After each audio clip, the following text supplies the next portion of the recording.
2 Kings 14. Amaziah becomes king of Judah. Amaziah began to rule as king over Judah. It was in the second year that Jehoash was king of Israel. He was a son of Jehoahaz. Amaziah was a son of Joash. Amaziah was 25 years old when he became king. He ruled in Jerusalem for 29 years. His mother's name was Jehoaddin. She was from Jerusalem. Amaziah did what was right in the eyes of the Lord, but he didn't do what King David had done. He also followed the example of his father Joash. The high places weren't removed. The people continued to offer sacrifices and burn incense there. The kingdom was firmly under his control, so he put to death the officials who had murdered his father, the king. But he didn't put their children to death. He obeyed what was written in the scroll of the law of Moses. There the Lord commanded, "Parents must not be put to death because of what their children do, and children must not be put to death because of what their parents do. People must die because of their own sins." Deuteronomy 24:16. Amaziah won the battle over 10,000 men of Edom.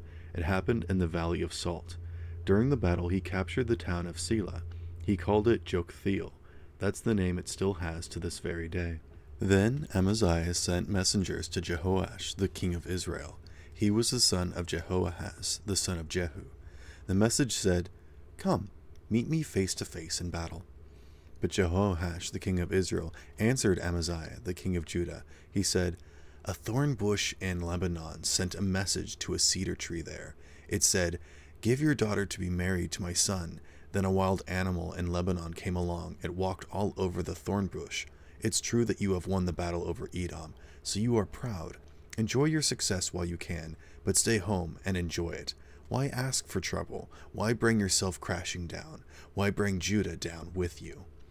But Amaziah wouldn't listen, so Jehoash the king of Israel attacked. He and Amaziah the king of Judah faced each other in battle. The battle took place at Beth Shemesh in Judah. Israel drove Judah away. Every man ran home. Jehoash king of Israel captured Amaziah king of Judah at Beth Shemesh. Amaziah was a son of Joash. Joash was the son of Ahaziah. Jehoash went to Jerusalem. He broke down part of its wall. It's the part that went from Ephraim Gate to the corner gate. That part of the wall was 600 feet long. Jehoash took all of the gold, silver, and articles that were in the Lord's temple. He also took all of those same kinds of things that were among the treasures of the royal palace, and he took the prisoners. Then he returned to Samaria. The other events of the rule of Jehoash were written down. Everything he did and accomplished is written down. That includes his war against Amaziah, the king of Judah. All of those things are written in the official records of the kings of Israel. Jehoash joined the members of his family who had already died. His body was buried in Samaria in the royal tombs of Israel. His son Jeroboam became the next king after him. Amaziah king of Judah lived for 15 years after Jehoash king of Israel died. Amaziah was a son of Joash. Jehoash was a son of Jehoahaz. The other events of Amaziah's rule are written down. They are written in the official records of the kings of Judah.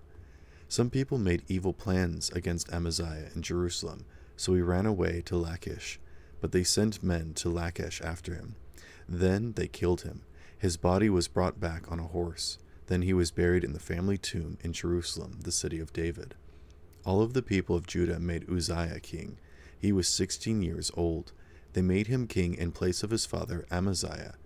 Uzziah rebuilt Elath. He brought it under Judah's control again. He did it after Amaziah joined the members of his family who had already died. Jeroboam II becomes king of Israel. Jeroboam became king of Israel in Samaria. It was in the 15th year that Amaziah was king of Judah. Jeroboam ruled for 41 years. Amaziah was a son of Joash. Jeroboam was a son of Jehoash. Jeroboam did what was evil in the sight of the Lord. He didn't turn away from any of the sins that the earlier Jeroboam, the son of Nebat, had committed. That Jeroboam had caused Israel to commit the same sins. Jeroboam, the son of Jehoash, made the borders of Israel the same as they were before. They reached from Lebo Hamath all the way to the Dead Sea. That's what the Lord, the God of Israel, had said would happen. He had spoken that message through his servant Jonah. The prophet Jonah was a son of Amittai. Jonah was from Gath Hepher. The Lord had seen how much everyone in Israel was suffering.